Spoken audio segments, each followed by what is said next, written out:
자, 선당 후곰, 무슨 말이죠? 먼저 당첨되고 전매를 하고 고민은 나중에 한다.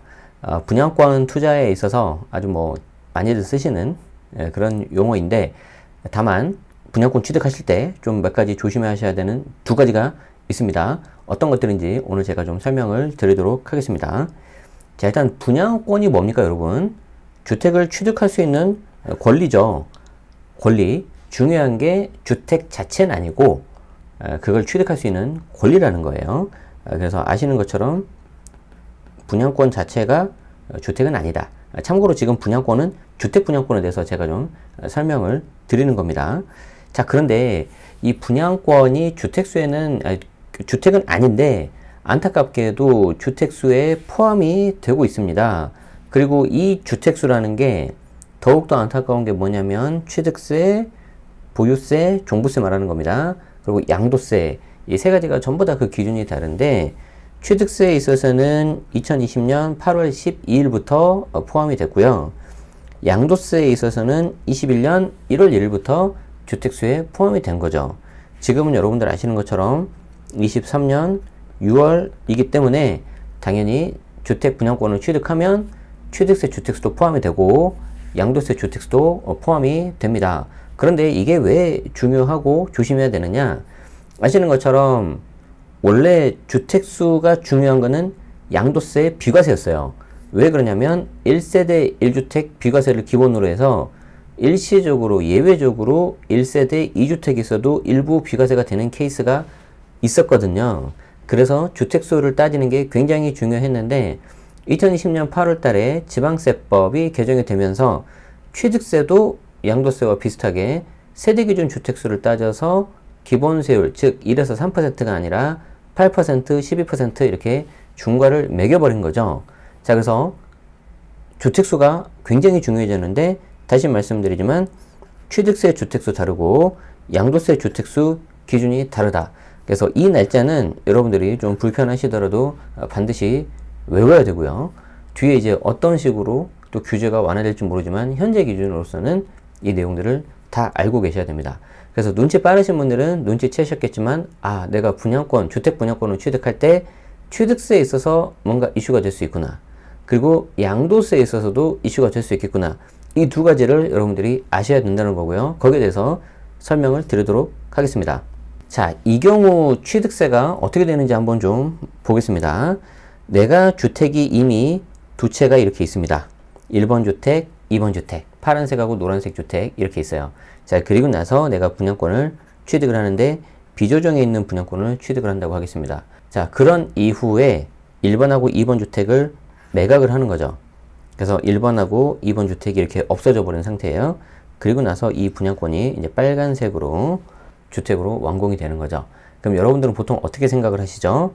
아, 내가 3번 분양권이 이렇게 주택으로 완공되는 요 시점에 기존에 있었던 주택 1번하고 2번이 없기 때문에 나는 이게 1번, 즉 주택수가 하나만 돼서 취득세율이 1에서 3%가 되는 거 아니냐, 기본세율 되는 거 아니냐, 이렇게 생각을 하시는 건데, 이런 경우라면은 제가 사례를 안 가져왔겠죠. 그래서 이게 아니라는 겁니다.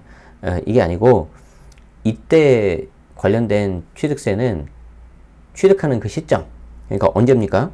3번 분양권을 취득하는 이 시점, 이게 곧바로 3번 주택이 되기 때문에 이 경우는 비조정 3번 주택 해서 8%가 나온다는 거죠. 심지어 뒤에 1번, 2번 주택을 매각한다 하더라도 이미 8%가 세팅이 돼서 결정이 된다는 겁니다. 아, 물론 잔금하는 당시에 1번, 2번 주택을 보유한 사람, 그리고 3번 주택 보유한 사람이 뭐 세대 분리를 했다. 세대 구성 능력을 갖출 수 있는 사람이 세대 분리를 하면은 피할 수는 있어요. 그런데 뭐 자녀가 아직 어리다거나 아니면 자녀가 없다거나 그런 경우라면은 세대 분리 자체가 안 되기 때문에 그냥 취득세 중과를 맞아야 되는 거죠. 그래서 가장 좋은 방법은 어차피 내가 1번, 2번 주택을 매각을 한다면 그 전에 1번, 2번 주택을 매각하시는 게 가장 좋습니다. 그리고 나서 분양권을 취득을 해야 되겠죠.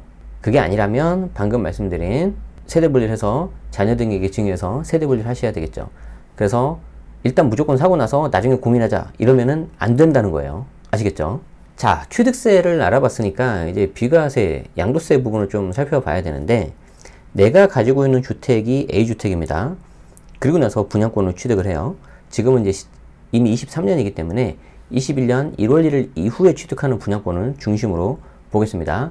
자, 그 경우에 A주택을 내가 비과세를 받고 싶다. 그러면은 이 A주택과 B분양권의 취득 시점이 1년이라는 텀이 있어야 되고, B분양권을 취득하고 나서 3년 이내에 A를 매도해야 됩니다. 왜 제가 이걸 갖고 왔냐면, 가끔 가다가 분양권은 주택이 아니고 권리이기 때문에 이 분양권이 완성되는, 즉 준공이 되는 이때부터 3년 아닙니까? 이렇게 생각하시는 분들이 있어요. 그런데 그게 아니라는 거죠. 잘못했다가는 이 처분 기한을 놓쳐서 A주택 비과세가 안 될 수가 있습니다. 자, 이게 소득세법 시행령 156조의 3, 2항에 있는 건데, 이게 156조의 2에 있는 조합원 입주권 종전주택 비과세하고 똑같아요. 그렇기 때문에 이 부분 조문을 좀 체크해놨다가 나중에 상담 받으실 때 꼭 체크를 하시기 바라고, 3년이 경과하고 나서도 종전주택 A에 대해서 비과세를 받을 수도 있습니다. 자, 그게 바로 156조의 3, 3항에 있는 건데 거의 비슷합니다. 약간 복잡한데, 자, A주택을 취득하고 나서 1년 후에 B 분양권을 취득을 해야 되고요. 당연히 21년 1월 1일 이후 취득한 분양권이어야 되겠죠. 그리고 3년이 경과되고 나서 종전주택을 팔아도 가능을 합니다. 다만 B 분양권이 완공이 되는 시점, 그 이전 혹은 완공되고 나서 3년 안에 종전주택을 매각해야 되고, 여기서 중요한 건 뭐냐면 3년 이내 전입해서 1년 이상 계속해서 거주해야 돼요. 예를 들어서 A주택이 부산이다. B 분양권이 서울이다. 그런데 나는 부산도 좀 더 오래 가지고 싶고, B 분양권, 서울 분양권 완공되고 나서 나중에 종전주택 부산을 팔고 싶다는 거죠. 이 경우에 비과세를 받으려면 어떻게 해야 돼요? 3년이 경과되고 나서 완공된 후에 종전주택 부산을 팔아도 비과세는 가능은 해요. 다만 어떻게 해야 돼요? 반드시 이 새로 준공되는 서울주택에 전입을 해야 되는 거죠. 그리고 이때 전입하는 거는 1년 이상 계속해서 거주해야 돼요. 중간에 나가면 안 돼요. 그러면 부산에 있는 집을 처분하고 내가 서울에 세를 끼고 놔두면 될까 안 될까? 안 되는 거죠. 이 경우에는 비록 비조정 대상 지역이라고 하더라도 비과세가 깨집니다. 그래서 이거 꼭 체크하셔야 돼요. 만약에 내가 종전에 있었던 집 팔고, A주택 부산 팔고 서울에 와서 거주를 못하겠다 그러면 어떻게 해야 돼요? 3년 안에 그냥 파시는 게 좋습니다.